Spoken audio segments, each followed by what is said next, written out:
Hello everyone. कैसे हैं आप सब लोग बेटा?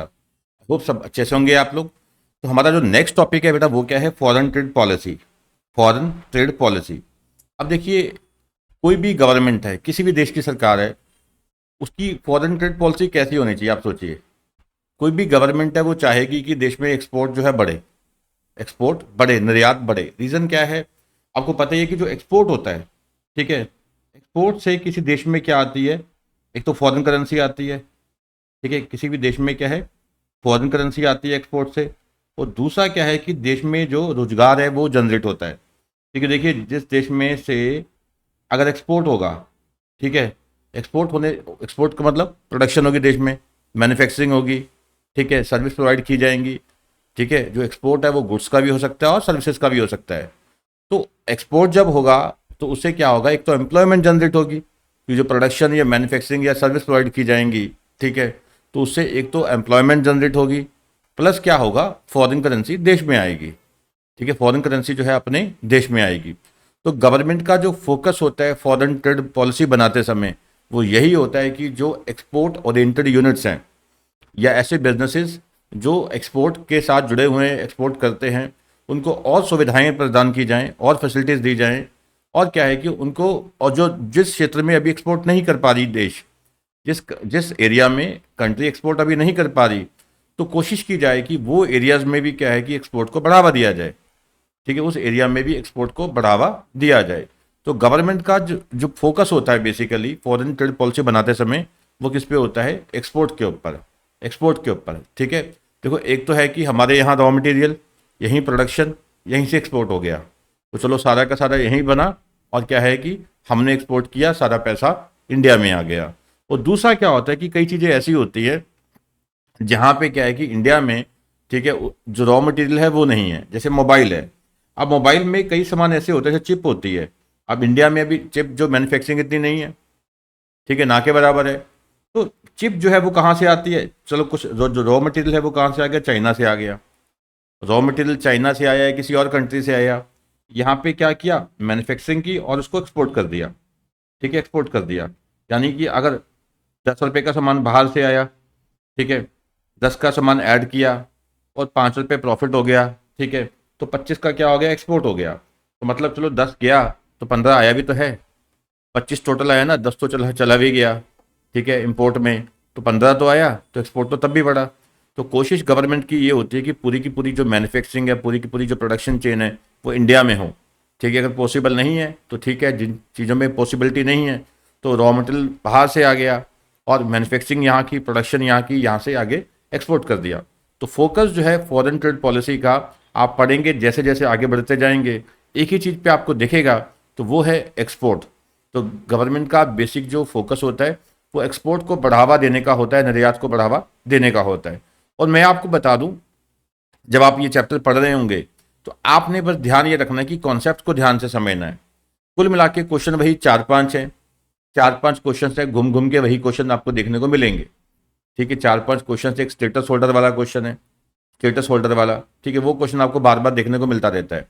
और एक आएगा features of foreign trade policy. ठीक है, जो फॉरेन ट्रेड पॉलिसी है उसके फीचर्स क्या हैं, ये मोस्ट इंपॉर्टेंट क्वेश्चन है। ठीक है, फीचर्स क्या हैं, ऑब्जेक्टिव्स क्या हैं, ये बड़ा इंपॉर्टेंट क्वेश्चन है। और थर्ड क्वेश्चन है स्टेटस होल्डर का। तो ये 3 है, एक आधा क्वेश्चन और है भाई, आपको 4-5 कुल मिला के क्वेश्चन आपको बार बार दिखते रहेंगे।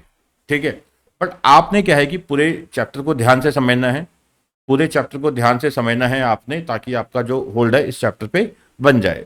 ठीक है, चलिए बेटा आगे बढ़ते हैं हम। ठीक है, तो features of foreign trade policy most important. ठीक है, तो फॉरेन ट्रेड पॉलिसी 2023 में आई है। ठीक है, ये मोस्ट इंपॉर्टेंट क्वेश्चन है। ठीक है, इसको ध्यान से आपने समझना है कि फॉरेन ट्रेड पॉलिसी का मकसद क्या है, क्योंकि जब हमें मकसद समझ आ जाता है तो हमें पता होता है कि आगे क्या बातें होने वाली हैं।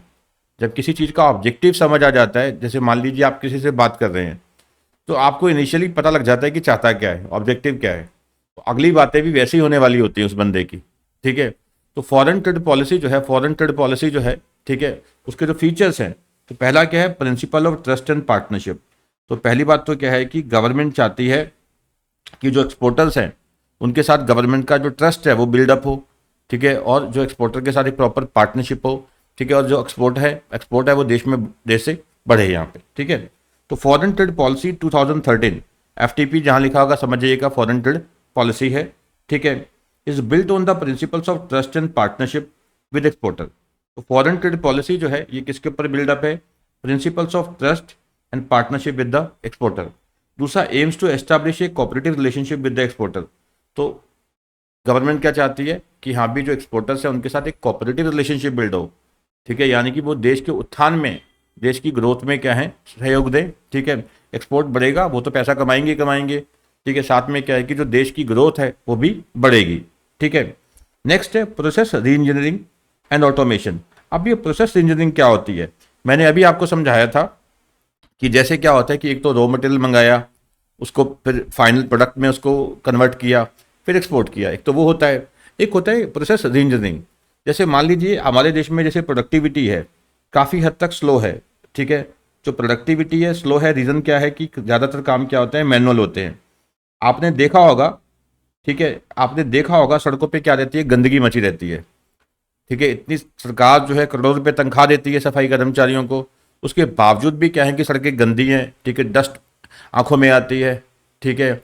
आप एक दिन झाड़ू ना लगाओ घर में तो ऐसे मिट्टी ही मिट्टी हो जाती है, ठीक है, बुरा हाल रहता है। यानी कि सुबह झाड़ू लगाओ शाम को मिट्टी है, क्योंकि डस्ट इतनी है सड़कों पे, सफाई होती नहीं है। अब देखो इसका दूसरा केस क्या होता है कि अब एक्चुअल में जो एम्प्लॉयज़ है वो उतने की हैं या प्रोडक्टिविटी के साथ काम नहीं करते, जल्दी थक जाते हैं कि काम ऐसा है। तो इसका सोल्यूशन क्या है? ऑटोमेशन है, ठीक है। इसका सोल्यूशन क्या है? ऑटोमेशन है। जो ऑटोमेटिक स्वीपिंग मशीन्स है सफाई जो करती हैं, तो एक मशीन आप लड़ा दो सड़कों पे, उस सारी शाम तक, सुबह से लेकर शाम तक सड़कें सारी क्लीन हो जाती हैं, साफ़ हो जाती हैं। एक ये तरीका है। पर इससे अनएम्प्लॉयमेंट जनरेट होती है, ये भी दिक्कत होती है।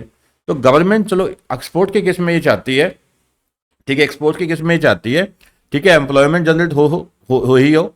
और दूसरा क्या है कि जब आप सारा कुछ मैनुअली करते हैं, ठीक है, मैनुअल प्रोडक्शन होती है, तो उससे दिक्कत क्या खड़ी हो जाती है कि आपकी जो कॉस्ट ऑफ प्रोडक्शन है वो बहुत ज़्यादा हो जाती है।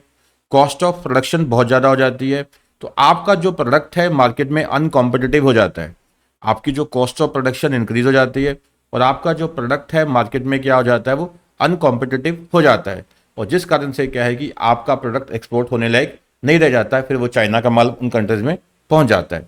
तो गवर्नमेंट ये चाहती है कि प्रोसेस री इंजीनियरिंग की जाए, यानी कि देखा जाए कि कौन से ऐसे पहलू हैं, कौन से ऐसे पॉइंट्स हैं जहाँ पे कॉस्ट ज़्यादा हो जाती है, प्रोडक्टिविटी कम हो जाती है, ठीक है, उन पॉइंट्स को क्या है एलिमिनेट किया जाए, उन बिंदुओं को एलिमिनेट किया जाए और जो प्रोडक्शन है, ठीक है, वो फास्ट हो और वो प्रोडक्शन जो है, कॉस्ट जो है वो कॉम्पिटिटिव हो, ठीक है। तो मतलब कि जो प्रोडक्टिविटी है वो ज़्यादा बढ़े, ठीक है, प्रोडक्टिविटी बढ़े और जो कॉस्ट है वो कम हो जाए और इररिलेवेंट जो उसमें जो पॉइंट्स हैं वो एलिमिनेट हो जाएं, ठीक है जी।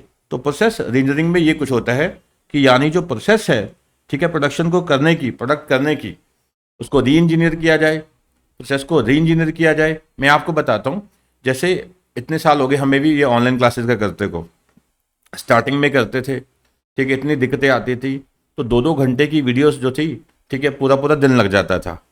तो बाद में धीरे करते करते करते कुछ सॉफ्टवेयर ढूंढे, देखा भी दिक्कतें कहाँ पे आती हैं, जो जहाँ पे दिक्कतें ज़्यादा आती थी, टाइम वेस्ट होता था, उन पॉइंट्स को एलिमिनेट कर दिया, उन पॉइंट्स को क्या है एलिमिनेट कर दिया, जिससे क्या है कि कंफर्टेबल काम हो जाता है, कंफर्टेबली काम हो जाता है और टाइम जो है पूरा सेव हो जाता है, ठीक है।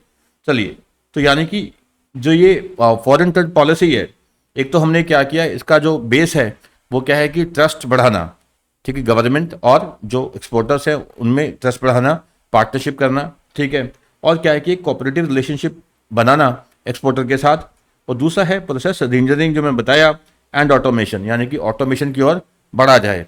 अगर हम सारा फोकस वही करेंगे कि मैनुअली करेंगे, पर्पस यही रहेगा कि हाँ भी खाली क्या है कि एम्प्लॉयमेंट जनरेट करनी है, तो हमारा प्रोडक्ट अनकॉम्पिटिटिव हो जाता है वहाँ पे, ठीक है। आपने देखा होगा गवर्नमेंट चेंज होती है, गवर्नमेंट में बदलाव होता है, जीडीपी बढ़ जाती है, बट अनएम्प्लॉयमेंट रहती है, अनएम्प्लॉयमेंट भी इंक्रीज हो जाती है। क्योंकि रीज़न क्या होता है कि जहाँ पे गवर्नमेंट डिजिटल करने की कोशिश करती है, सारा कुछ ऑटोमेट करने की कोशिश करती है, तो वहाँ पे बिजनेसमैन सोचता है कि यार मेरी तो कॉस्ट कम आ रही है, इसमें ऑटोमेशन में मेरी कॉस्ट कम आ रही है, एम्प्लॉयज़ रखता था मेरी कॉस्ट बढ़ती थी, तो वो क्या करता है कि एम्प्लॉयज़ को निकालना शुरू कर देता है, ठीक है, उसको तो प्रॉफिट कमाना है, पैसा लगा हुआ है, लोन पे ब्याज जा रहा है उसका, तो वो ऑटोमेशन की ओर जाता है, ठीक है। जब गवर्नमेंट भी ऑटोमेशन को ज़्यादा बढ़ावा दे, उससे ठीक है प्रोडक्टिविटी बढ़ती है, फॉरेन करेंसी आती है, एक्सपोर्ट बढ़ता है, बट अनएम्प्लॉयमेंट भी जनरेट होनी शुरू हो जाती है उससे। ठीक है, चलिए process reengineering and automation focuses on process reengineering and automation to enhance the ease of doing business for exporters. ठीक है, तो क्या है कि ईज ऑफ डूइंग बिजनेस उससे होता है। ठीक है, यानी कि जो ऑटोमेशन की जब प्रोसेस हो जाएगी, प्रोसेस में जो बोटलनेक्स हैं, जो दिक्कतें हैं, उसको हटा दिया जाएगा। ठीक है, तो एक्सपोर्टर के लिए प्रोडक्ट बनाना, उसको एक्सपोर्ट करना आसान हो जाता है। Aims to reduce bureaucratic hurdles and streamline export processes. बिल्कुल, देखो ये जो एक्सपोर्ट का काम है, प्रॉफिट बहुत है बट दिक्कतें बहुत हैं। ठीक है, दिक्कतें कैसी होती हैं, एक्सपोर्ट करना है, इतनी सारी रिक्वायरमेंट्स होती हैं। ठीक है, ब्यूरोक्रेटिक प्रॉब्लम्स होती हैं, हर्डल्स होती हैं, ये अप्रूवल वो अप्रूवल। तो इस पॉलिसी का मकसद क्या है कि जो एक्सपोर्ट में दिक्कतें आती हैं, ब्यूरोक्रेटिक हर्डल्स हैं, उसको हटाया जाए। ठीक है, और जो एक्सपोर्ट की प्रोसेस है उसको स्ट्रीमलाइन किया जाए, आसान बनाया जाए। ठीक है, नेक्स्ट है एमर्जिंग एरियाज इंक्लूजन। तो पहले जो था सिस्टम, ठीक है, पुरानी जो एक्सपोर्ट पॉलिसी थी, उसके अलावा कुछ एरियाज है जहाँ पे एक्स्ट्रा से फोकस किया गया है। अब वो एरियाज कौन से हैं? Include dual use high and technology items under SCOMET. अब इसको रट्टा लगा लेना, ठीक है, बार बार ये वर्ड आएगा। ठीक है, स्कोमेट इसका मतलब फुल फॉर्म क्या है? ठीक है, एस का मतलब स्पेशल केमिकल्स, ओ मतलब ऑर्गेनिज्म, एम मतलब मटेरियल्स, ई मतलब इक्विपमेंट, टी मतलब टेक्नोलॉजीज फॉर एक्सपोर्ट। ठीक है, तो यानी कि जो नए फोकस एरियाज हैं वो क्या है? स्पेशल केमिकल्स हो गया एक, तो उसका एक्सपोर्ट करना है, ऑर्गेनिज्म है, मटेरियल्स हैं, इक्विपमेंट्स हैं, टेक्नोलॉजीज हैं फॉर एक्सपोर्ट। ठीक है, तो dual includes dual use high and technology items under SCOMET. फिर कहते हैं facilitate e commerce export catering to evolving digital landscape. अब ई कॉमर्स ऑपरेट क्या होता है? Electronic commerce export. ठीक है, भी ऑर्डर आया है यहाँ से, जैसे आपने देखा होगा बहुत सामान हम अभी भी ऑनलाइन मंगाते हैं बाहर से। ठीक, ईबे जैसे होगी, ईबे क्या है? अमेरिका की वेबसाइट है, डॉलर्स में पेमेंट होती है, तो ऑनलाइन पेमेंट करते हैं डॉलर्स में, तो वहाँ से यहाँ पे आ जाता है। तो यहाँ पे भी कोशिश है कि हाँ भी ई कॉमर्स एक्सपोर्ट को, ठीक है, जैसे वेबसाइट है यहाँ पे, तो फॉरेन कंट्रीज के लोग यहाँ पे क्या है कि जो ई कॉमर्स पोर्टल है उस पर ऑर्डर प्लेस करें और उनको क्या है कि यहाँ से एक्सपोर्ट हो जाए। ठीक है, catering to the evolving digital landscape. ठीक है, अब जैसे डिजिटल सिस्टम बढ़ रहा है, तो जैसे हम बाहर से मंगवाते हैं सामान, बुक्स मंगवाते हैं, कपड़े मंगवाते हैं, ठीक है, इलेक्ट्रॉनिक आइटम्स मंगवाते हैं, ब्यूटी का सामान मंगवाते हैं। ठीक है, तो ऐसे ही क्या है कि हम चाहते हैं कि हमारे देश से भी क्या है इस प्रकार बाहर के लोग ऑर्डर करें। ठीक है, नेक्स्ट है collaboration with states and district. इस पर बहुत फोकस किया गया है। देखो जैसे ना एक वन डिस्ट्रिक्ट वन प्रोडक्ट का एक इसमें स्लोगन है, जैसे एक तरह का फोकस है, फोकस कह सकते हैं कि हाँ भी एक डिस्ट्रिक्ट को चुना जाए, वो एक ही क्या है प्रोडक्ट के लिए। जैसे एक मान लीजिए कि ताले का कारखाना है, कि एक चुना गया कि एक डिस्ट्रिक्ट को भी यहाँ पे क्या है कि क्या बनेगा, बेसिकली जो लॉक्स हैं वही बनेंगे। ठीक है, ताला चाबी जो है वो बनेंगे। ठीक है, ऐसे क्या है कि एक सिटी को चुना गया भाई यहाँ पे क्या है कारों की मैन्युफैक्चरिंग होगी, ऑटोमोबाइल सब हो जाएगा ये। ठीक है, तो उस पर फोकस दिया गया है। तो कोशिश की गई है कि स्टेट्स राज्यों के साथ, डिस्ट्रिक्ट के साथ कोलैबोरेट किया जाए for export promotion, fostering a decentralize approach to trade development. ठीक है, जिससे क्या है कि जो ट्रेड डेवलपमेंट है वो हो एक डिसेंट्रलाइज अप्रोच हो, ये नहीं कि पावर्स जो है सारी की सारी एक ही जगह सेंट्रलाइज हो जाए। तो डिसेंट्रलाइजेशन ऑफ पावर हो स्टेट लेवल पे, डिस्ट्रिक्ट लेवल पे। ठीक है, नेक्स्ट है एमनेस्टी स्कीम फॉर एक्सपोर्टर्स। ठीक है, अब इसमें क्या है कि एमनेस्टी स्कीम क्या होता है? एक्सपोर्टर्स को, ठीक है, जो सेटलमेंट है, दिक्कतें हैं, उसमें क्या है रियायत देना। Introduce a one time amnesty scheme for exporters to close old pending authorization and start afresh. जो पिछली ऑथराइजेशन पेंडिंग है उनकी, ठीक है, एक्सपोर्टर्स की जो पिछली ऑथराइजेशन पेंडिंग है, ठीक है, उसको क्या है कि ख़त्म करना, और क्या है कि स्टार्ट अफ्रेश, उनको नए सिरे से उनको क्या है परमिशंस देना। प्रोवाइड से fresh start for exporters while ensuring compliance. ठीक है, जो एक्सपोर्टर्स है उनको एक फ्रेश स्टार्ट दी गई है कि ठीक है कि वो कंप्लायंसेस जो उनसे कमियां हुई हैं पिछली, उसको भूल जाओ, नए सिरे से क्या है उनको छूट दी जाए। ये काफ़ी एक नया कॉन्सेप्ट है, अच्छा कॉन्सेप्ट है। Town of export excellence scheme, इसके तहत क्या है कि जो TEES क्या है कि टाउन ऑफ एक्सलेंट स्कीम जो है उसके तहत क्या है कि एक टाउन्स एस्टेब्लिश किए जाएंगे, जिसे डिस्ट्रिक्ट कह सकते हैं। ठीक है, एस्टेब्लिश किए जाएंगे जो एक्सपोर्ट एक्सलेंस के डिस्ट्रिक्ट होंगे। यहाँ पे फोकस किस पे होगा? एक्सपोर्ट पे। ठीक है, तो कहते हैं कि encourages recognition of new towns with export potential through the towns of export excellence scheme. ठीक है, ये याद रखना, ये एग्जाम में आ सकता है। Towns of export excellence scheme, ये आगे जाके पढ़ना भी है डिटेल में हमने। Promotes the growth of export oriented towns and regions. ठीक है, इसका मकसद क्या है, वही कि एक पर्टिकुलर टाउन है, ठीक है, डिस्ट्रिक्ट है, डिस्ट्रिक्ट में टाउन है, जिला टाइप, तो उसका उसमें क्या है कि हम एक यूनिट्स बना रहे हैं, उस एरिया को क्या बोलते हैं कि हाँ भी ये इसका इस एरिया में जो भी यूनिट्स आएंगे उसका फोकस क्या होगा, एक्सपोर्ट करना। ठीक है, नेक्स्ट स्टेटस होल्डर स्कीम, ये पहले भी थी अब भी है। ठीक है, ये एक्सपोर्ट की वैल्यू के हिसाब से स्टेटस होल्डर का दर्जा मिलता है। Recognizes and incentivizes exporters through the status holder scheme, rewards outstanding exporters, fostering excellence in international trade. यानी कि जो जितना ज़्यादा एक्सपोर्ट करेंगे उनको उतना ज़्यादा स्टेटस मिलेगा, स्टेटस के हिसाब से बेनिफिट मिलेगा। ठीक है, जो जितना ज़्यादा एक्सपोर्ट करेगा उसके हिसाब से उसका स्टेटस ज़्यादा, उस हिसाब से उसकी बेनिफिट ज़्यादा है। ये टॉपिक बहुत इंपॉर्टेंट है एग्जाम पॉइंट ऑफ व्यू से। ठीक है, इसको अच्छे से पढ़ना, आगे जाके आएगा। ठीक है, नेक्स्ट है advance authorization and EPCG scheme. देखो एक सेकंड रुकना, ईपीसीजी क्या होता है? ठीक है, ईपीसीजी क्या होता है? ईपीसीजी होता है एक्सपोर्ट प्रमोशन कैपिटल गुड्स। एक सेकंड रुकना, एक टॉपिक निकालना था मुझे।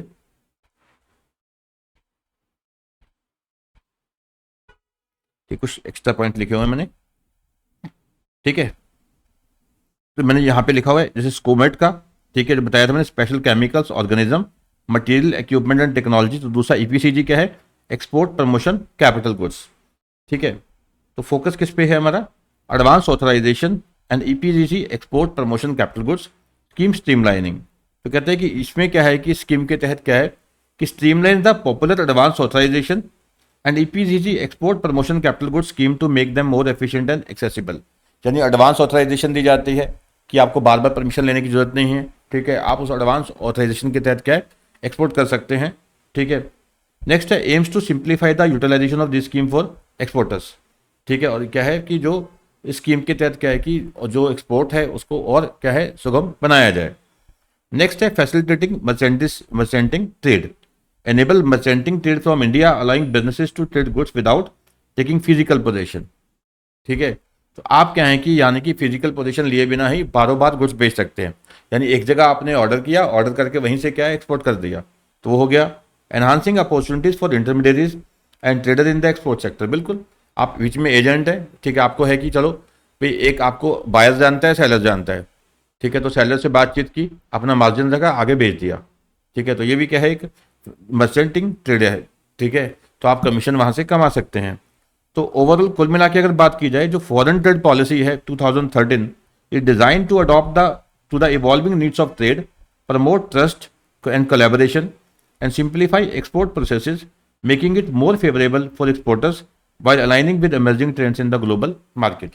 तो बेसिकली फोकस किस पे है, वही बात आ रही है घूम घुमा के। ठीक है, फोकस किसके ऊपर है? एक्सपोर्टर के ऊपर है। तो ये स्कीम जो है फॉरेन ट्रेड पॉलिसी जो है ये ज़्यादा फेवरेबल है एक्सपोर्टर के लिए, जो होनी भी चाहिए। ठीक है, तो कुल मिला के आपने देखिए क्या समझ आया आपको। एक तो फोकस क्या है कि यहाँ भी एक्सपोर्टर के साथ जो ट्रस्ट है, ट्रस्ट बिल्डिंग है, वो किया जाए, एक तरह की पार्टनरशिप हो। ठीक है, और इनके साथ एक कोऑपरेटिव रिलेशनशिप बने। उसके बाद जो प्रोसेस री इंजीनियरिंग है, यानी कि जो बोटलनेक्स हैं, जो दिक्कतें हैं एक्सपोर्ट में, उनको रिमूव किया जाए और ऑटोमेशन की ओर जाया जाए, जिससे हमारी प्रोडक्टिविटी बढ़े और एक्सपोर्ट बढ़े, जिससे हमारी क्या है जो प्रोडक्ट हैं वो इंटरनेशनल मार्केट में कॉम्पिटिटिव हो। फिर क्या है एमर्जिंग एरियाज इंक्लूजन की, जो स्कोमेट के जो हम बात कर चुके हैं कि स्पेशल केमिकल्स वगैरह हो गया, उनको क्या है कि इसमें बढ़ावा दिया गया है नई फॉरेन ट्रेड पॉलिसी में। ठीक है, नेक्स्ट है कि हाँ भी गवर्नमेंट की कोशिश है कि जो स्टेट्स हैं साथ में डिस्ट्रिक्ट्स हैं उनके अंडर, उनके साथ क्या है कि कोलैबोरेट किया जाए और वन डिस्ट्रिक्ट वन प्रोडक्ट के हिसाब से आगे बढ़ा जाए, ताकि जिसमें और क्या है टाउन ऑफ एक्सपोर्ट एक्सेलेंस भी क्या है एस्टेब्लिश किए जाएं। ठीक है, और फिर क्या है एमनेस्टी स्कीम फॉर एक्सपोर्टर्स। तो वन टाइम एक एमनेस्टी स्कीम दी जाए, पिछली जो उनके जो दिक्कतें रही हैं उनको ख़त्म किया जाए, जो नॉन कंप्लायंसेज रही हैं ख़त्म किया जाए, उनको नई एक तरह से क्या है कि फ्रेश स्टार्ट दी जाए। वो स्टेटस होल्डर स्कीम पहले भी थी, यहाँ पे क्या है कि जिसका जितना ज़्यादा एक्सपोर्ट होगा उसका उतना बड़ा स्टेटस होगा, उसको उतने ज़्यादा बेनिफिट दिए जाएंगे। Advance authorization EPCG scheme streamline, ये पहले भी थी अब भी है। ठीक है, एडवांस ऑथराइजेशन में ये रहता है कि ठीक है आपको पहले ही ऑथराइजेशन कर दिया गया है, आप उसके तहत क्या है कि आपको बार बार अप्रूवल नहीं लेनी, आप एक्सपोर्ट कर सकते हैं। एक्सपोर्ट प्रमोशन कैपिटल गुड्स समझ आई गया। और फिर मर्चेंटिंग ट्रेड में ये था कि आप क्या है कि बिना फिजिकल पोजीशन लिए आप आगे एक्सपोर्ट कर सकते हैं। ठीक है, बिना फिजिकल पोजेशन लिए। ठीक है, नेक्स्ट है बेटा, नेक्स्ट है the key approaches to the policies based on 3-4 pillars. ठीक है, अब कहते हैं कि जो पॉलिसी है हमारी फॉरेन ट्रेड पॉलिसी है, इसके जो 4 बेसिक जो पिलर्स हैं, किसके ऊपर ये डिपेंड करती है ये पॉलिसी। ठीक है, किन चीज़ों के ऊपर ये पॉलिसी जो है हमारी बेसिकली डिपेंड करती है। पहला है इंसेंटिव टू रिमिशन। देखो पहले क्या सिस्टम होता था कि चलो जी हम क्या है कि माफ़ कर दें। ठीक है, एक तो है कि माफ़ करना, माफ़ नहीं करना यहाँ पे कुछ। ठीक है, यहाँ पे इंसेंटिवाइज है, जो जितना ज़्यादा एक्सपोर्ट करेगा उसको इंसेंटिवाइज करना। पहले क्या सिस्टम था कि चलो आप एक्सपोर्ट कर रहे हैं, ये माफ़ हो जाएगा, ये माफ़ हो जाएगा, एग्जम्पशन हो जाएगी। अब कहते नहीं, आप एक्सपोर्ट करो, आपको इंसेंटिवाइज किया जाएगा। तो इंसेंटिवाइज पे फोकस है रिमिशन की जगह, माफ़ी नहीं कर रहे आप, हम आपको इंसेंटिव दे दें। ठीक है, नेक्स्ट है export promotion through collaboration. Exporter states district जो हम बात कर रहे हैं कि जैसे टाउन ऑफ एक्सपोर्ट एक्सेलेंस हो गया। ठीक है, 1 डिस्ट्रिक्ट 1 प्रोडक्ट हो गया। तो यानी कि स्टेट्स को इसमें भागीदार बनाया गया है। ठीक है, स्टेट के साथ कोलैबोरेट किया जाए, आगे डिस्ट्रिक्ट के साथ कोलैबोरेट किया जाए और एक्सपोर्ट को बढ़ावा दिया जाए। ईज ऑफ डूइंग बिजनेस है, जिसमें क्या है कि कोशिश है कि जो ट्रांजैक्शन कॉस्ट है एक्सपोर्टर के लिए, जो ट्रांजैक्शन कॉस्ट है वो घटे और उनको और इसके अलावा इनिशिएटिव्स लिए गए हैं। ठीक है, इलेक्ट्रॉनिक इनिशिएटिव्स हम आगे जाके पढ़ेंगे, बहुत सारे इनिशिएटिव्स हैं जो इलेक्ट्रॉनिकली यानी कि जो प्रोसेस है उसको स्ट्रीमलाइन किया गया है। इलेक्ट्रॉनिक कि जो भी आप एक्सपोर्ट करते हैं उसकी जो भी रिसीट्स हैं एक्सपोर्ट की, वो सीधा आरबीआई के पास पहुंच जाती हैं। उसके बेस पे क्या है कि आरबीआई की जो डिटेल्स है जो सबमिट करता है आरबीआई, उसके बेस पे क्या है जो एक्सपोर्टर्स है उनको इंसेंटिवाइज किया जाता है। ठीक है, नेक्स्ट जो हम बात करें एमर्जिंग एरियाज, वही SCOMET. E commerce developing district as export hubs and streamlining SCOMET policy. ठीक है, तो फोकस यही है कि यहाँ भी जो डेवलपिंग डिस्ट्रिक्ट्स हैं, ई कॉमर्स डेवलपिंग डिस्ट्रिक्ट्स हैं, वो एस्टेब्लिश किए जाएं डिस्ट्रिक्ट लेवल पे एक्सपोर्ट हब के तौर पे, और जो स्कोमेट पॉलिसी है उसको स्ट्रीमलाइन किया जाए जिससे स्पेशल केमिकल वगैरह का एक्सपोर्ट बढ़े। नेक्स्ट भी बहुत इंपॉर्टेंट है कि कल को पूछ सकते हैं कि फॉरेन ट्रेड पॉलिसी के की हाईलाइट्स क्या हैं। देखो अब ये ऑब्जेक्टिव से ही जो आइडिया लग जाएगा, जो फीचर्स है उसी के बेस पे हमारे की हाईलाइट्स निकल के आएंगे, आपको दिख जाएगा सारा। तो पहला क्या है, सेम वही foreign process re engineering and automation. तो प्रोसेस री इंजीनियरिंग मैंने कई बार समझा दिया है कि इसमें क्या है कि जो एक्सपोर्ट करने में जो दिक्कतें आती थी, जो बोटल नेक्स हैं, जो प्रॉब्लम्स हैं, उनको दूर किया गया, उसको दूर किया जाएगा। ठीक है, तो जो मैनुअल चीज़ें हैं उसको रिमूव किया जाएगा। ठीक है, ऑटोमेशन पे लाया जाएगा। ठीक है, जिससे क्या है कि हमारा जो प्रोडक्ट है, जो कॉस्ट ऑटोमेशन पे लाने से क्या होगा, ठीक है, कि जो हमारी प्रोडक्ट की जो ट्रांजैक्शन कॉस्ट है वो घटेगी और हमारा जो प्रोडक्ट है वो इंटरनेशनल लेवल पे क्या बनेगा, कॉम्पिटिटिव बनेगा। ठीक है, तो FTP 2013 emphasizes automation and risk management system for approvals, shift from incentives to facilitating export through the technology and collaboration. ठीक है, तो हमारा मकसद क्या है कि इंसेंटिवाइज किया जाए एक्सपोर्टर को। ठीक है, through technology and collaboration. Ongoing schemes like advance authorization and EPCG continue with the process re engineering. तो एडवांस ऑथराइजेशन की प्रोसेस है, ईपीसीजी जो स्कीम है वो भी कंटिन्यू रहेगी, वो बंद नहीं होगी। नेक्स्ट है duty exemption scheme through IT system. आप कहते हैं कि देखो सारा सिस्टम क्या कर दिया इन लोगों ने, आईटी बेस कर दिया, ऑटोमेशन कर दिया। उसके बेस पे जो डाटा कैप्चर होगा उसके बेस पे क्या है इंसेंटिव्स दिए जाएंगे। Duty exemption schemes for export production will be manage through IT systems. कहते हैं जो ड्यूटी एग्जम्पशन स्कीम्स है ये कैसे मैनेज की जाएंगी, जो आईटी सिस्टम है, इंफॉर्मेशन टेक्नोलॉजी सिस्टम है, उसके जरिए एलिमिनेटिंग मैनुअल प्रोसेस। मैं बार बार कह रहा हूँ कि फोकस किस पे है, इस बार ऑटोमेशन पे है, यानी कि जो मैनुअल प्रोसेसेज हैं वो हट जाएं। ठीक है, मैनुअल जो प्रोसेसेज है वो हटे। ठीक है, और जो जिससे क्या है कि जो ट्रांजेक्शन कॉस्ट है वो घट जाए। ठीक है, जो टाइम है वो घटे, एक्सपोर्ट करने में जो ज़्यादा टाइम लगता है वो घटे, और जो ट्रांजेक्शन कॉस्ट है वो घटे, जिससे हमारा जो प्रोडक्ट है इंटरनेशनल लेवल पे कॉम्पिटिटिव हो। बात वही घूम घुमा के आएगी। ठीक है, duty exemption scheme for export production will be managed through IT systems, eliminating manual processes. All processes under advance and EPCG schemes to be covered online in financial year 2023 and 24. वे कहते हैं कि सारी जो प्रोसेसेज हैं under advance and EPCG scheme वो क्या है कि 2023-24 से क्या है सारी ऑनलाइन हो जाएंगी। Risk management framework identifies cases for manual scrutiny with most applicants under the automatic route initially. ठीक है, कहते हैं कि जो route management risk management framework है वही इसमें आइडेंटिफाइज क्या है कि जैसे मान लीजिए कुछ चोरी हो रही है, टैक्स की एक्सपोर्ट वगैरह में चोरी हो रही है, तो उसमें क्या है कि मैनुअल स्क्रूटनी भी हो सकती है, और उसमें जो इनिशियली जो केस सेलेक्ट किए जाएंगे केसेस जो सेलेक्ट किए जाएंगे स्क्रूटनी के लिए तो कैसे चेक किए जाएंगे, ऑटोमेशन बेसिस पे। उसके बाद क्या होगी, मैनुअल जांच होगी, मैनुअल स्क्रूटनी होगी। ठीक है, तो पहला क्या हो गया, वही प्रोसेस रीइंजीनियरिंग हो गया एंड ऑटोमेशन, फिर duty exemption through IT system. ठीक है, थर्ड वही जो बात आ गई जो बार बार डिस्कस कर रहे हैं हम, टाउन्स ऑफ एक्सपोर्ट एक्सेलेंस। ठीक है, जिसका मतलब ऐसे टाउन्स एस्टेब्लिश करना जिसका मकसद केवल क्या है, फोकस किसके ऊपर है, ठीक है, एक्सपोर्ट के ऊपर है। फोकस किसके ऊपर है, एक्सपोर्ट के ऊपर है। ठीक है, 4 new towns designated as towns of export excellence.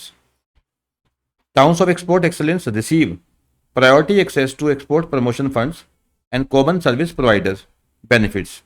Aims to boost export of handlooms, handicraft and carpets. अब देखिए इसमें क्या है कि एक बात तो ये कहते हैं कि 4 कुल मिला के 4 क्या हैं, towns of export excellence establish करने हैं, डेजिग्नेट किए गए हैं। अब इससे होगा क्या, ये town of export excellence establish करने से क्या होगा, स्पेशल इकोनॉमिक जोन तो पहले ही है। अब कहते हैं इनको क्या दिया जाएगा, प्रायोरिटी एक्सेस मिलेगी, पहल मिलेगी किस चीज़ में, एक्सपोर्ट प्रमोशन फंड। जो गवर्नमेंट के एक्सपोर्ट प्रमोशन फंड्स हैं उसको एक्सेस करने के लिए जो टाउन ऑफ एक्सपोर्ट एक्सेलेंस है उसको प्रायोरिटी मिलेगी, पहल मिलेगी। उसके अलावा जो कॉमन सर्विस प्रोवाइडर्स बेनिफिट्स हैं उसमें भी इनको क्या है, बेनिफिट मिलेंगे। अब क्वेश्चन ये आया कि सर ये कॉमन सर्विस प्रोवाइडर क्या होते हैं। अब ये ध्यान से पढ़िए, मैंने यहाँ लिखा हुआ है कॉमन सर्विस प्रोवाइडर क्या होते हैं, जो फैसिलिटीज प्रोवाइड करते हैं, फैसिलिटीज प्रोवाइड करते हैं एक्सपोर्टर्स को। जैसे कि लॉजिस्टिक सर्विसेज हो गया, ठीक है, शिपिंग करवानी है तो उसके लिए फैसिलिटी दे रहे हैं। ठीक है, कोई उनके रिकॉर्ड्स मेंटेन करने हैं, डॉक्यूमेंट तैयार करने हैं, उस मतलब खाली एक्सपोर्ट के लिए खाली एक्सपोर्टर्स को फैसिलिटीज देते हैं तो उसे क्या बोलते हैं, कॉमन सर्विस प्रोवाइडर।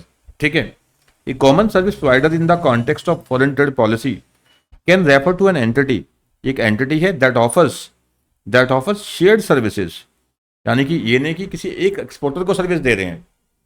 ठीक है, ये शेयर्ड सर्विसेज हैं, यानी अपना उनका एक सिस्टम है मान लीजिए, तो खाली जो एक्सपोर्टर्स हैं वही एक्सेस कर सकते हैं इनके सिस्टम को, और उसके कुछ जो चार्जेस हैं वो देते हैं। ठीक है, offer shared services to the exporter and importers. These services might include logistics, transportation हो सकती है, डॉक्यूमेंटेशन की सर्विसेज हो सकती हैं, डिजिटल ट्रेड फैसिलिटेशन हो सकता है, digital trade facilitation, customs clearance and other support services that are essential for engaging in international trade। ठीक है, जो इंटरनेशनल ट्रेड में जो जरूरी सर्विसेज हैं, जरूरी सेवाएं हैं, जैसे लॉजिस्टिक हो गया, डॉक्यूमेंटेशन हो गया, तो कॉमन सर्विस प्रोवाइडर क्या करते हैं, वो जो एक्सपोर्टर्स हैं उनको ये सर्विसेज देते हैं।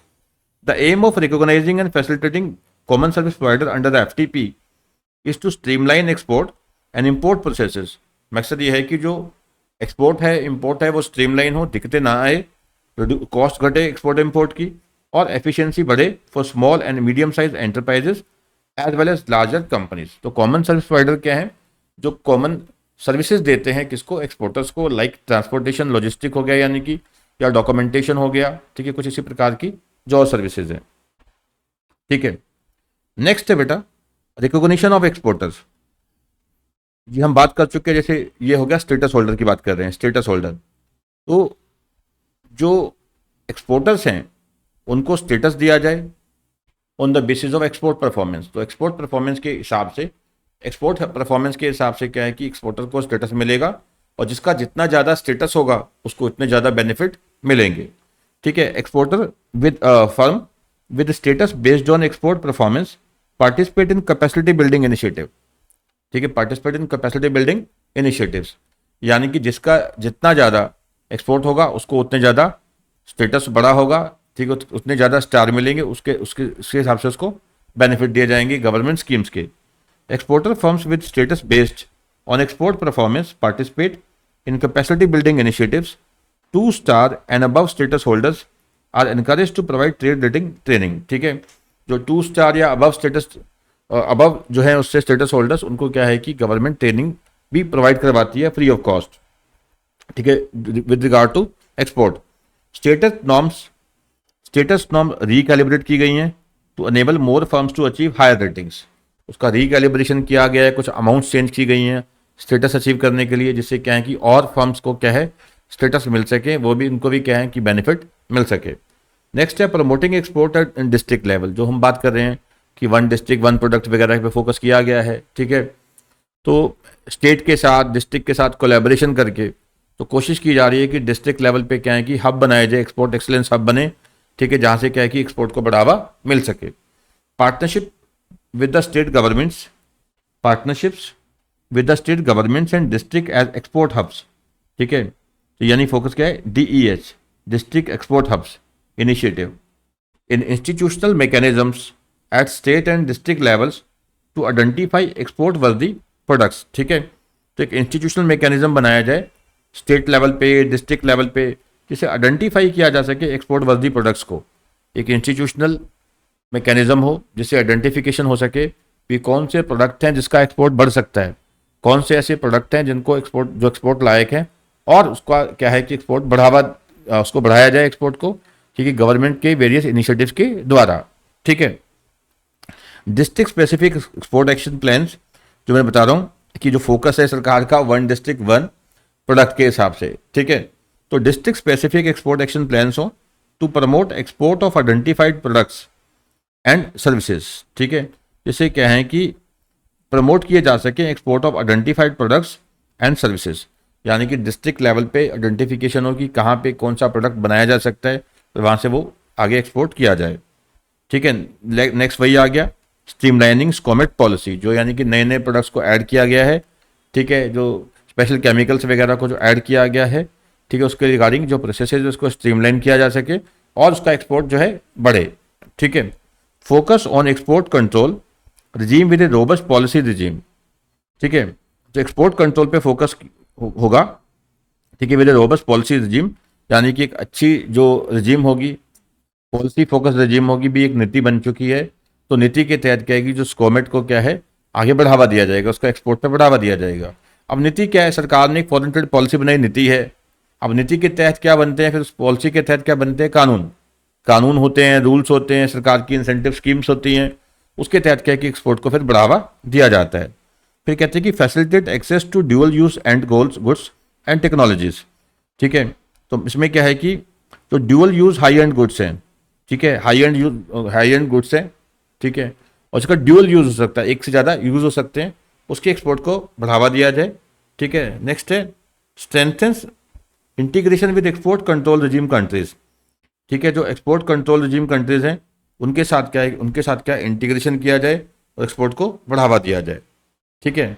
नेक्स्ट है फैसिलिटेटिंग ई कॉमर्स एक्सपोर्ट्स, ठीक है, FTP। अब ई कॉमर्स एक्सपोर्ट की बात हम कर चुके हैं, इलेक्ट्रॉनिक कॉमर्स ऑपरेट, मैंने एग्जांपल दी थी आपको eBay वाली, जैसे हम ऑनलाइन ऑर्डर करते हैं बाहर से, यहाँ सामान आता है, ऐसे क्या है कि हमारे यहाँ भी क्या है ई कॉमर्स एक्सपोर्ट को बढ़ावा दिया जाए, कि बाहर के विदेशी लोग क्या है कि हम ऑर्डर करें ऑनलाइन, उनको क्या है कि यहीं से एक्सपोर्ट हो सके सामान।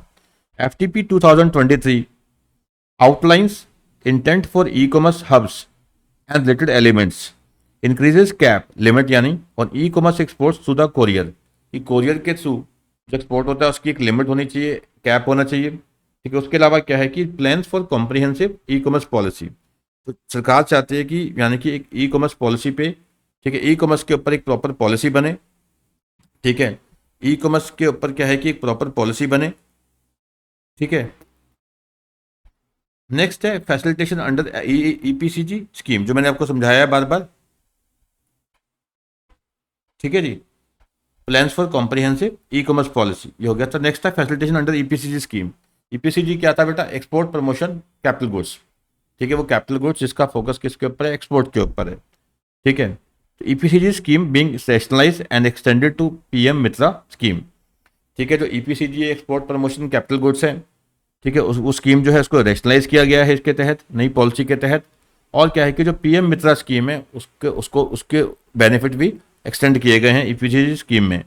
Exams the diary sector from maintaining average export obligation, एक लिमिट, देखो बेनिफिट लेने के लिए एवरेज एक्सपोर्ट ऑब्लिगेशन होती है कि आपको इतना एक्सपोर्ट करना पड़ेगा, तो जो डायरी प्रोडक्ट्स हैं, ठीक है, जो डायरी वाले हैं, डायरी प्रोडक्ट्स हैं, उनमें ये एग्जाम्पशन दी गई है। As new products to green technology category, तो EPCG स्कीम में एक्सपोर्ट प्रमोशन कैपिटल गुड्स में नए जो ग्रीन कैटेगरी के प्रोडक्ट्स हैं, ठीक है, उसको ऐड किया गया, यानी एनवायरमेंटल फ्रेंडली जो प्रोडक्ट्स हैं। Facilitation under advance authorization scheme, ये हम पहले भी करके आए थे यही फीचर्स में, ठीक है, जो एडवांस ऑथराइजेशन स्कीम है उसको आगे कंटिन्यू किया गया है, ठीक है। Special advance authorization scheme extended to the apparel sector, ठीक है, तो जो कपड़ा उद्योग है, अपैरल सेक्टर है, उसको एक्सटेंड कर, उसको ये एक्सटेंशन दिया गया है कौन सी स्कीम के तहत? Special advance authorization scheme. ठीक है, स्पेशल एडवांस ऑथराइजेशन स्कीम जो है वो क्या है, उसका बेनिफिट अपैरल सेक्टर को भी दे दिया गया है। नेक्स्ट है self ratification scheme, benefit extended to 2 star and above status holder. ठीक है, इसमें क्या है कि जो मतलब सेल्फ रेटिफिकेशन में क्या होता है कि जो भी सर्टिफिकेशन वगैरह करने हैं वो खुद किया कर सकते हैं, जहाँ पे क्या है कि 2 स्टार या उससे अबव स्टेटस होल्डर हैं। ठीक है, मर्चेंटिस ट्रेड हम बात कर रहे थे कि वो कमीशन वाला काम, कि बिना फिजिकल पोजीशन लिए क्या है कि आप क्या कर सकते हैं, एक्सपोर्ट कर सकते हैं, यानी इधर से माल लिया आगे बेचा, जिससे क्या है कि आपको कमीशन मिल जाती है। ठीक है, introduces provisions for merchanting trade of restricted and prohibited items subject to compliance with RBI guidelines होना चाहिए। Aims to develop India as a merchanting trade hub. ठीक है, तो यानी इंडिया को मर्चेंटिंग ट्रेड हब बनाना मकसद है। और जो रिस्ट्रिक्टेड या प्रोहिबिटेड आइटम्स हैं, ठीक है, उसमें क्या है कि मर्चेंटिंग ट्रेड को क्या है बढ़ावा देना है, जैसे समझाया मैंने। उसमें होगा क्या कि आप बिना फिजिकल पोजीशन लिए आगे एक्सपोर्ट कर सकते हैं। नेक्स्ट एमनेस्टी स्कीम हम बात कर चुके हैं कि हाँ भी जिन लोगों ने कुछ ठीक है पिछली नॉन कंप्लाइंसेज हैं कुछ उसको खत्म किया जाए और एक फ्रेश मौका दिया जाए, ठीक है, एक्सपोर्ट की स्कीम के तहत। ठीक है, नई फॉरेन ट्रेड पॉलिसी के तहत। एमनेस्टी स्कीम में क्या है, introduces a one time amnesty scheme to address default on export obligation.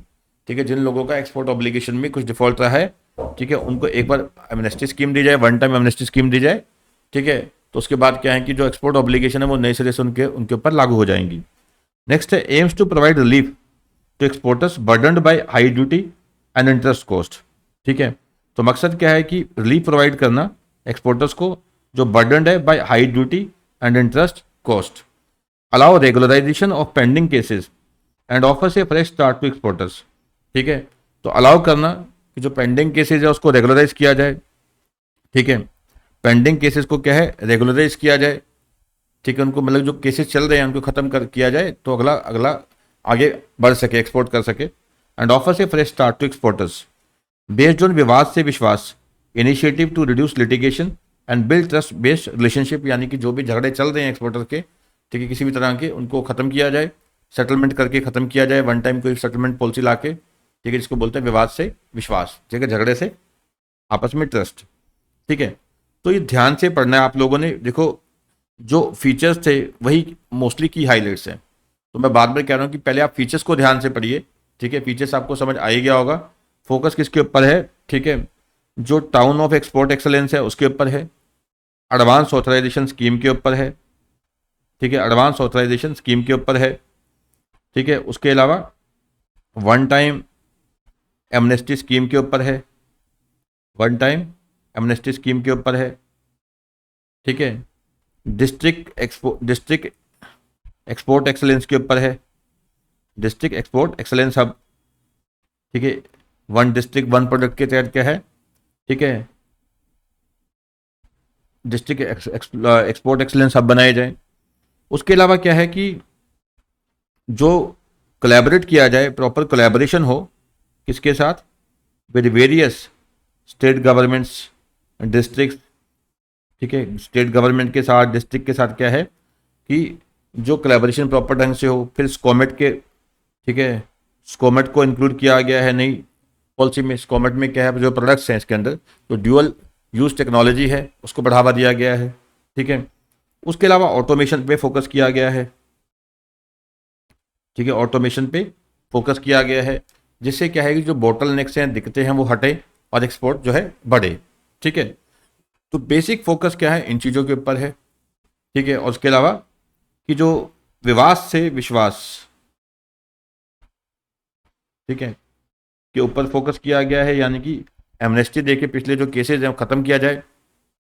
ठीक है, उसके ऊपर क्या है कि जो आपका स्टेटस होल्डर का दर्जा है, ठीक है, वो क्या है कि उसमें और भी जो मतलब वैल्यू कम की गई है, जिससे क्या है कि और भी एक्सपोर्टर ऐड हो सके, उनका वो भी क्या है कि इसमें शामिल हो सके और एक्सपोर्ट के बेनिफिट जो है वो ले सके। ठीक है, चलिए बेटा आगे बढ़ते हैं। नेक्स्ट है legal framework and trade facilitation. ठीक है, legal framework and trade facilitation, इसमें क्या है, कहते हैं कि जो legal basis of foreign trade policy क्या है। देखो पहली बात तो क्या है कि ना, जैसे अब जो ये तो खाली पॉलिसी है, मैंने आपको समझाया कि जो पॉलिसी है, पॉलिसी के बाद क्या बनता है, फिर एक्ट आते हैं, एक्ट होता है। अब पॉलिसी बनाने के लिए भी क्या चाहिए होती है, पावर चाहिए होती है। तो क्या है कि अब जो foreign trade development and regulation act है, ठीक है, उसका सेक्शन 5 है, वो पावर देता है सीजी को फॉरेन ट्रेड पॉलिसी बनाने की। समझ गए? Foreign trade development and regulation act जो है 1992, foreign trade and development regulation act 1992, ये पावर देता है केंद्र सरकार को, सेंट्रल गवर्नमेंट को, फॉरेन ट्रेड पॉलिसी बनाने की। ये पंचवर्षीय योजना होती है, ठीक है, 5 ईयर्स प्लान होते हैं जो क्या है गवर्नमेंट बनाती है। नेक्स्ट है बेटा trade facilitation and ease of doing business. अब छोटे छोटे कॉन्सेप्ट हैं, ध्यान से समझते जाना, स्मॉल स्मॉल कॉन्सेप्ट हैं, ध्यान से सुनते जाना, एग्जाम में आ सकते हैं, ठीक है। National committee on trade facilitation, ठीक है, India has ratified the world trade organisation trade facilitation agreement in April 2016, ठीक है। इंडिया ने क्या है रेटिफाई किया है, कंफर्म किया, यानी कि वर्ल्ड ट्रेड ऑर्गेनाइजेशन WTO का, ठीक है, trade facilitation agreement TFA in April 2016 to facilitate coordination and implementation of TFA provision, an interministerial body that is National Committee on Trade Facilitation has been constituted। अब इसके जो TFA है, ठीक है, जो TFA है यानी कि जो ट्रेड फैसिलिटेशन एग्रीमेंट है, ठीक है, जो ट्रेड फैसिलिटेशन एग्रीमेंट है, ठीक है, WTO के तहत जो TFA है, ट्रेड फैसिलिटेशन एग्रीमेंट है, इसके 4 पिलर्स क्या हैं, यानी कि जो TFA है ये किस बेस पे है, किसकी फाउंडेशन क्या है, किस आधार पे ये खड़ा हुआ है। तो पहला ट्रांसपेरेंसी, ठीक है, ट्रांसपेरेंसी। तो कहते हैं focused on improved access to accurate and complete information. देखो WTO क्या है, वर्ल्ड ट्रेड ऑर्गेनाइजेशन, इसका फोकस क्या होता है कि वर्ल्ड लेवल पे एक्सपोर्ट इंपोर्ट को बढ़ावा देना, वर्ल्ड लेवल पे क्या है इंपोर्ट एक्सपोर्ट को बढ़ावा देना, ठीक है। अब उसके लिए क्या होता है कि यानी कि आपको सही इन्फॉर्मेशन मिलनी चाहिए, ठीक है। इसमें जो वेरियस मेंबर कंट्रीज होते हैं, देश होते हैं, उसके क्या बनते हैं, इसके मेंबर बनते हैं WTO के, तो उनको जो WTO की प्रोविजंस है उसको फॉलो करना पड़ता है। अब WTO का एक नया एग्रीमेंट था, ठीक है, जो क्या था, ट्रेड फैसिलिटेशन एग्रीमेंट। अब इंडिया ने उसको अडॉप्ट किया कब, 2016 में, अप्रैल 2016 में। अब ये एग्रीमेंट में है क्या, तो पहले कहता है कि ये तो देखो, एक तो इसमें क्या होता है कि आपको जो इन्फॉर्मेशन देनी है, ठीक है, वो सही एक्यूरेट होनी चाहिए, कंप्लीट होनी चाहिए, और वो आपको मिले भी सही। आपको जो इन्फॉर्मेशन मिलेगी वो भी क्या होगी, एक्यूरेट होगी, कंप्लीट होगी। नेक्स्ट है technology, development and use of digital and detection technologies to ease out trade bottlenecks and improve efficiency, ठीक है। तो उसमें क्या है कि फोकस किसके ऊपर है कि डेवलपमेंट एंड यूज ऑफ, ठीक है, जो डिजिटल टेक्नोलॉजी है, ठीक है, या डिटेक्शन टेक्नोलॉजी है, उसको डेवलप किया जाए, यूज़ किया जाए to ease out trade bottlenecks and improve efficiencies. देखा जाए कि जो ट्रेड है एक्सपोर्ट इम्पोर्ट उसमें दिखते कहाँ पे हैं, ठीक है, ट्रेड डेफिशिएंसीज क्या हैं, बॉटलनेक्स क्या हैं, ठीक है, उसको हटाया जाए, उसको दूर किया जाए, और जो एफिशिएंसी है उसको बढ़ाया जाए, जैसे कि ऑटोमेशन को बढ़ावा दे के होता है। नेक्स्ट है simplification of procedures and risk based assessment, और जो प्रोसीजर्स हैं इंपोर्ट एक्सपोर्ट के उसको सिंप्लीफाई किया जाए, ठीक है, और रिस्क बेस्ड असेसमेंट किया जाए, देखा जाए भी कहाँ कहाँ रिस्क होते हैं। जैसे कई बार क्या होता है कि हम एक्सपोर्ट करते हैं तो सबसे बड़ा खतरा क्या होता है, यार बाहर का बंदा है, कल को पैसे मार गया तो क्या करेंगे, तो होता भी ऐसा ही है, ठीक है। तो हम कैसे कर सकते हैं ऐसा, ठीक है, तो एक्सपोर्ट करने से डरता है बंदा, ठीक है ना। तो कहते हैं कि simplified uniform and harmonise procedures, simplified uniform and harmonise procedures with increase adoption of A risk based management approach, ठीक है। तो क्या है कि एक यानी कि रिस्क बेस्ड मैनेजमेंट अप्रोच के आधार पे एक simplified risk management system develop किया गया। इसमें infrastructure augmentation, enhancement of infrastructure, particularly the road and rail infrastructure leading to ports and infrastructure within the ports, airports, in inland container depot, ठीक है, inland container depot यानी कि custom station पे जो होते हैं। Land custom station is a major enabler for growth in trade that cut across all stakeholders, यानी कि जो ट्रेड फैसिलिटेशन एग्रीमेंट है WTO का, इंडिया ने इसको रेटिफाई किया है अप्रैल 2016 में, ठीक है। अब इसके पिलर्स क्या हैं, 4 पिलर्स क्या हैं। एक तो ट्रांसपेरेंसी है कि आपको जो इन्फॉर्मेशन मिलेगी, इन्फॉर्मेशन एक्सेस होगी, वो ट्रांसपेरेंट होगी, कंप्लीट होगी, सही होगी, कंप्लीट होगी, एक्यूरेट होगी। और टेक्नोलॉजी के ऊपर फोकस है, डिजिटल एंड डिटेक्शन टेक्नोलॉजी के ऊपर फोकस है। इससे क्या है कि जो भी कमियां हैं, बोटलनेक्स हैं एक्सपोर्ट इम्पोर्ट में, उसको आइडेंटिफाई किया जाए, उसको दूर किया जाए। और क्या है कि जो प्रोसीजर्स हैं, ठीक है, उसको सिंप्लीफाई किया जाए और देखा जाए, रिस्क बेस्ड असेसमेंट जो है वो किया जाए कि कहाँ कहाँ रिस्क हैं, कहाँ कहाँ दिक्कतें हैं, ठीक है, उसको दिक्कतों को दूर किया जाए। और जो ग्रोथ एनेबलर्स हैं, ग्रोथ एनेबलर क्या होते हैं, ठीक है, ग्रोथ एनेबलर क्या होते हैं कि वो चीज़ें जो क्या है कि ग्रोथ को बढ़ावा देती हैं, ठीक है। ट्रेड होगा किसी देश का, अगर एक्सपोर्ट बढ़ेगा, ठीक है, तो ऑब्वियसली ग्रोथ होगी। तो अब क्या है कि अब जो एक्सपोर्ट है उसको बढ़ाने के लिए क्या किया जाए, देश में जो अपने एयरपोर्ट हैं, पोर्ट हैं, रेलवे है, ठीक है, रेल कनेक्टिविटी है, एयर कनेक्टिविटी है, रोड कनेक्टिविटी है, ये डेवलप होनी चाहिए, ठीक है, स्ट्रांग होनी चाहिए, ठीक है। तो एफटीए के ये क्या है कि चार जो है, टीएफए के ये चार क्या हैं, ठीक है, 4 पिलर्स हैं जिसके बेस पे ये सारा, ठीक है, ये जो टीएफए है, ठीक है, ये खड़ा होता है। नेक्स्ट है national trade facilitation action plan aims to, ठीक है, अब इसी की तो बात हो रही है, ठीक है, national committee on trade facilitation के ऊपर ही तो बात कर रहे हैं हम। तो इसमें कहते हैं कि national trade facilitation action plan aims to achieve improvement in ease of doing business through reduction in transaction cost and time, ठीक है, जो ट्रांजेक्शन कॉस्ट है वो घटे, ठीक है। ट्रांजेक्शन कॉस्ट, देखो फॉरेन ट्रेड पॉलिसी का मकसद ही क्या है, यही तो है कि ईज ऑफ डूइंग बिजनेस करना, एक्सपोर्ट को बढ़ावा देना, ठीक है, ईज ऑफ डूइंग बिजनेस के जरिए। तो कहते हैं कि जो ट्रांजेक्शन कॉस्ट है वो घटे, और जो एक्सपोर्ट में जो टाइम लगता है प्रोडक्ट बनाने में, एक्सपोर्ट करने में, वो जो टाइम है वो कम हो जाए, टाइम है वो कम हो जाए, ठीक है, जिससे क्या है कि ईज ऑफ डूइंग बिजनेस हो। नेक्स्ट है reduction in cargo release time. जैसे अब क्या होता है कि जैसे शिप होते हैं, तो पहले हम पोर्ट पे जाते हैं, वहाँ हमारा सामान जमा होता है, ठीक है, तो अब उसको जाने में क्या है कि बहुत टाइम लगता है, तो टाइम को घटाया जाए। एक जब इंपोर्ट करते हैं, हमारा कार्गो वहाँ फंसा होता है, तो रिलीज करने में हफ्ता 10 दिन लग जाता है, उसको घटाया जाए। ये पेपरलेस रेगुलेटरी एनवायरनमेंट, ठीक है, सारा सिस्टम स्ट्रीमलाइन किया जाए, ऑटोमेशन पे लाया जाए। ट्रांसपेरेंट एंड प्रेडिक्टेबल लीगल रजीम, ठीक है, हमें पता होगी होना क्या है। यूजुअली क्या होता है, कुछ पता नहीं होता, ऑफिसर्स होते हैं, ब्यूरोक्रेट्स होते हैं, कहीं सामान रोक लेते हैं, कुछ भी मांग लेते हैं, ठीक है। Improved investment climate through better infrastructure, तो जितना इंफ्रास्ट्रक्चर अच्छा होगा उस हिसाब से क्या है कि जो इन्वेस्टमेंट क्लाइमेट है वो बेहतर होगा, ठीक है।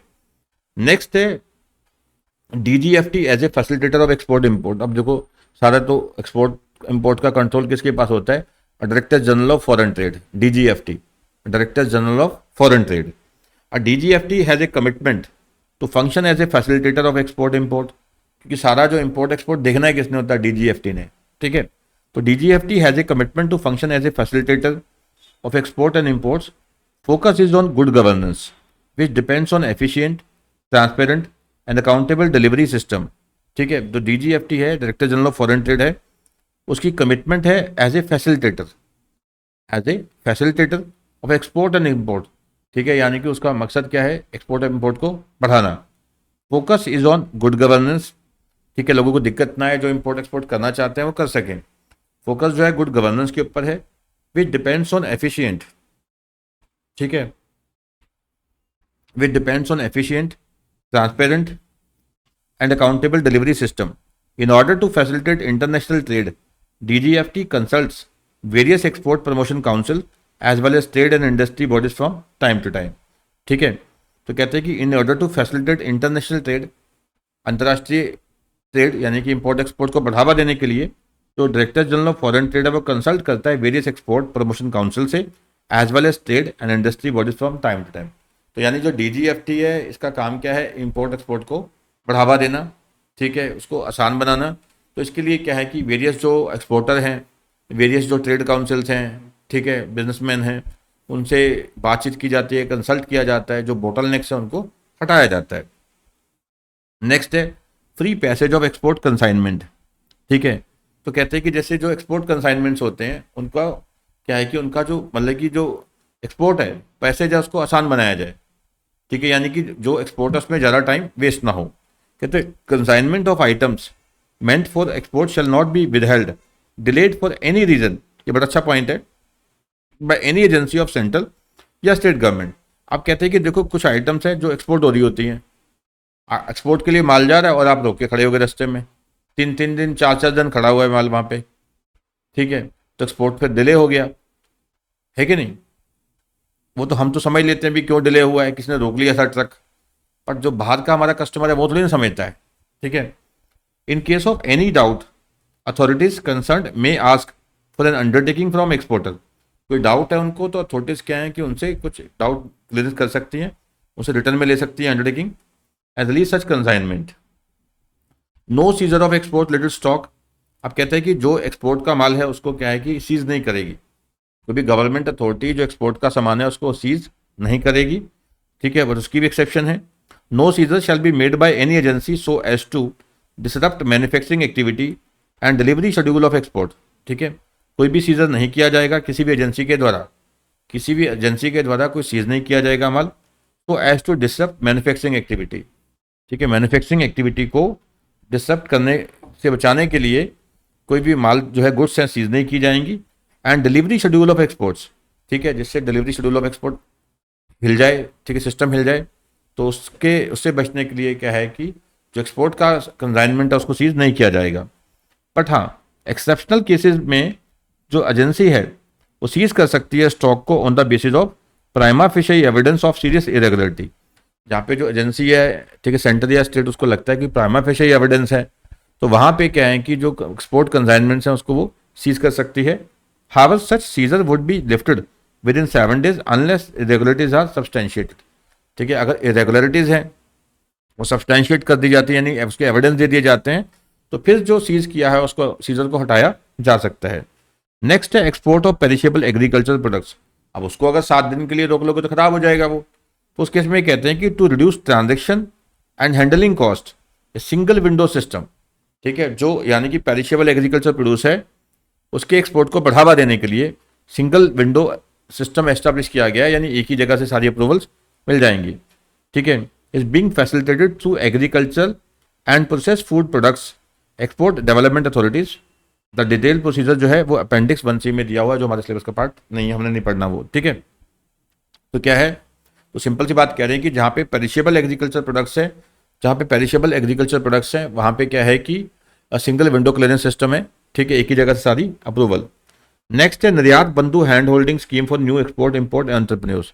जो नए नए इंपोर्टर हैं या एक्सपोर्टर हैं उनके लिए क्या है, निर्यात बंधु स्कीम लाई गई है।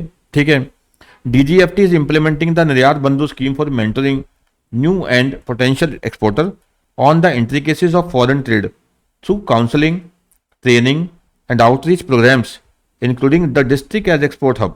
ठीक है, डिस्ट्रिक्ट को क्या बनाया जा रहा है, एक्सपोर्ट हब। जो हम बात कर रहे हैं कि वन डिस्ट्रिक्ट, ठीक है, जो भाई जो गवर्नमेंट है, सेंट्रल गवर्नमेंट, वो बातचीत कर रही है स्टेट से, फिर आगे डिस्ट्रिक्ट से, ताकि क्या है कि डिस्ट्रिक्ट लेवल पे क्या है कि डिस्ट्रिक्ट को आइडेंटिफाई किया जाए, तो वहाँ के जो प्रोडक्ट्स हैं उसको आइडेंटिफाई किया जाए कि जहाँ से एक्सपोर्ट बढ़ सके। ठीक है, तो डिस्ट्रिक्ट को एक्सपोर्ट हब बनाने की कोशिश है। Various initiative with the industry partners, knowledge partners and other stakeholders to create vibrant district product market relevant knowledge ecosystem.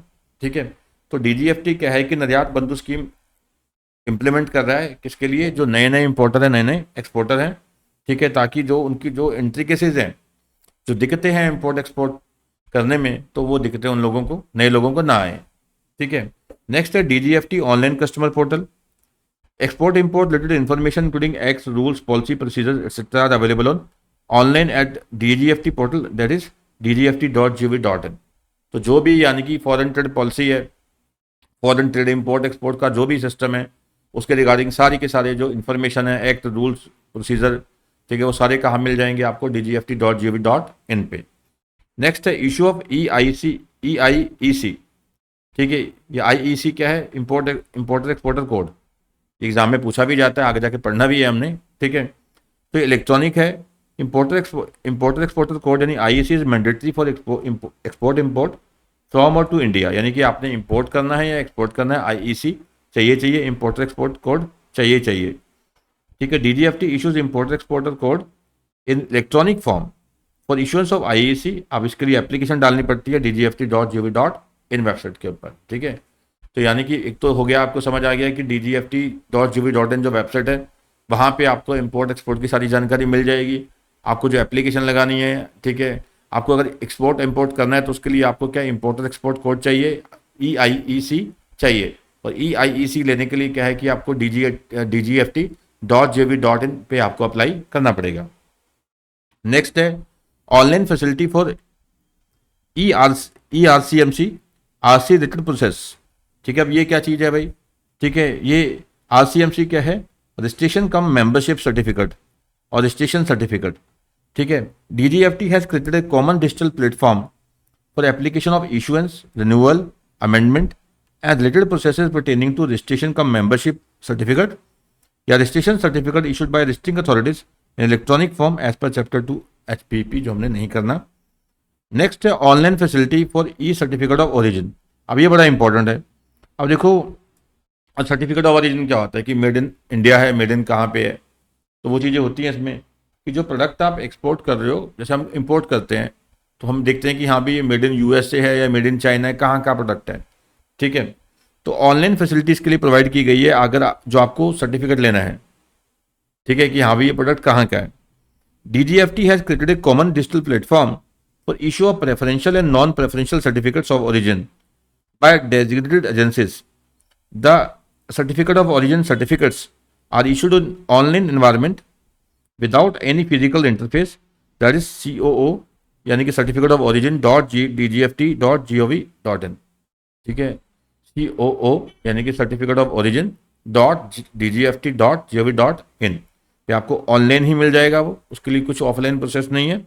ठीक है, इसमें क्या रहता है कि एक यूनिक नंबर, उसको यूडिन बोलते हैं, unique document identification number, unique document identification number and a QR code is endorsed on every ECO,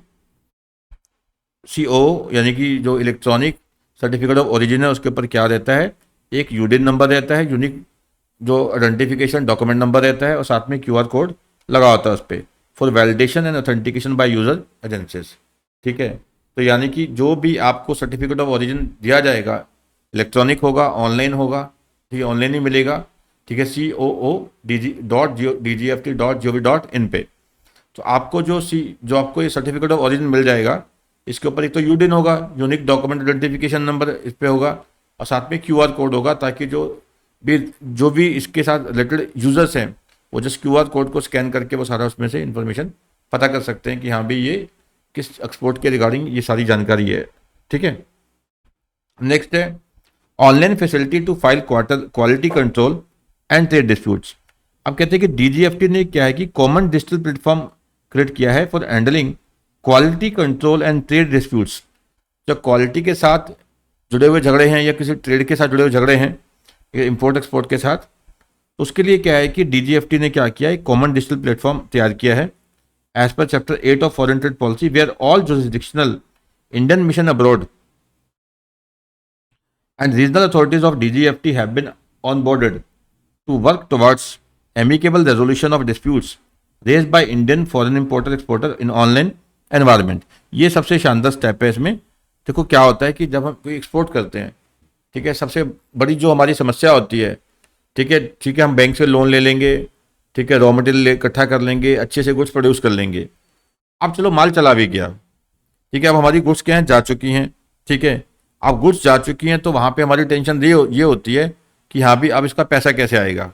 ठीक है, गुड्स जाने के बाद सबसे बड़ी जो हमारी टेंशन होती है वो ये होती है कि अब पैसा आएगा कहाँ से, सामने वाली पार्टी ना ही देगी तो क्या होगा। ठीक है, तो उसके लिए एक तो होती है लेटर ऑफ अंडरटेकिंग होती है, वो मिली हुई है तो ठीक है, कोई दिक्कत नहीं है। अगर फॉरेन बैंक ने हमारे बैंक को अगर लेटर ऑफ अंडरटेकिंग दे रखी है कि हम जिम्मेवार हैं अगर ये डिफॉल्ट करेगा तो कोई दिक्कत नहीं है।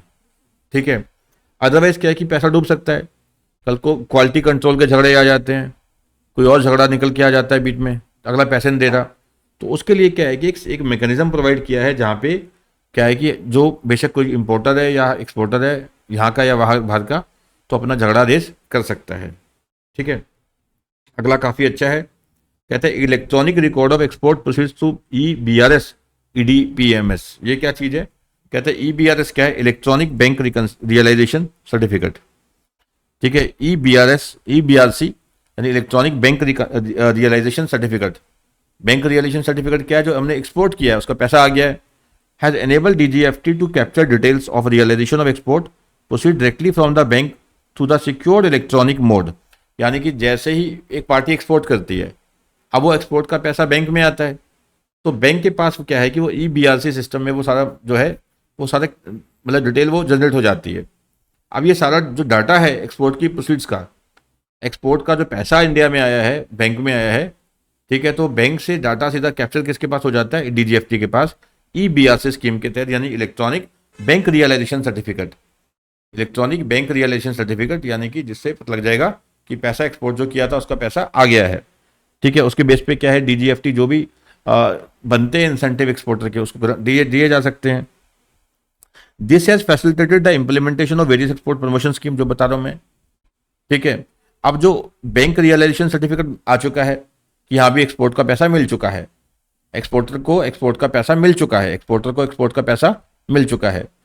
अब उसके बेस पे क्या है कि जो डीजीएफटी है, जो वेरियस जो बेनिफिट्स हैं, वेरियस जो बेनिफिट्स देने होते हैं एक्सपोर्टर को, वो दे सकता है कि हाँ भी ये पैसा आ चुका है, तो उसके बेस पे जो बेनिफिट दिए जाने हैं वो दिए जा सकते हैं। This has facilitated the implementation of various export promotion schemes without any physical interface with the stakeholders. उसके बाद है कि RBI has also developed a comprehensive IT based system called export data processing and monitoring system, जो हम बात कर रहे थे EDPMS की, ठीक है। क्या है ये, export data processing and monitoring system, ठीक है। यानी कि आरबीआई के पास पूरा डाटा कैप्चर रहता है, ठीक है, IT बेस्ड सिस्टम में, for monitoring of export of goods and software and facilitating authorised dealer banks to report various returns through a single platform, ठीक है। यानी जो ऑथराइज्ड डीलर होते हैं जिनके जरिए इंपोर्ट एक्सपोर्ट की ट्रांजेक्शंस होती हैं, पैसा उनके थ्रू ही आता जाता है, तो ऑथराइज्ड डीलर बैंक जो सारा डाटा सबमिट करते हैं एक्सपोर्ट इंपोर्ट का, वो आरबीआई के पास कैप्चर हो जाता है export data processing and monitoring system में, ठीक है। RBI EDPMS data available in DGFT IT system can also be use by exporters on DGFT portal. अब इस डाटा को क्या है कि इंपोर्टर एक्सपोर्टर भी यूज कर सकते हैं, ठीक है।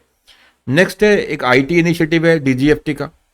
डीजीएफटी में भी क्या है कि IT इनिशिएटिव लिए गए हैं, तो फोकस सारा किसके ऊपर है, ठीक है, ऑटोमेशन के ऊपर है, ऑनलाइन के ऊपर है, ठीक है। DGFT has undertaken a number of IT initiatives to enable a paperless, contactless and transparent environment for availing benefits under export promotion schemes with a view to improve the ease of doing business. तो कोशिश यही है DGFT की भी कि हाँ भी जो एक्सपोर्टर इंपोर्टर हैं, ठीक है, खासकर जो एक्सपोर्टर है, उनको जो एक्सपोर्ट के बेनिफिट लेने हैं वो इजीली ले सकें, ठीक है, उनको कहीं धक्के ना खाने पड़े, ठीक है। ईज ऑफ डूइंग बिजनेस के लिए क्या है कि इस तरीके से किया गया है ताकि जो एक्सपोर्टर हैं उनको जो प्रमोशन स्कीम्स के हैं, बेनिफिट्स हैं, वो सारे मिल सके ऑनलाइन, घर बैठे बैठाए, ठीक है, under the ease of doing business. The details of these initiatives have been provided in para 1.04 of handbook procedures 24/7 help desk facility, ठीक है। तो डीजीएफटी के पोर्टल पे, ठीक है, कि कोई भी आपको प्रॉब्लम्स हैं तो एक सिस्टम प्रोवाइड किया गया है कि 24/7 dedicated 24/7 help desk facility has been put in place to assist the exporter in filing online applications on DGFT portal and other matters pertaining to the foreign trade policy, ठीक है।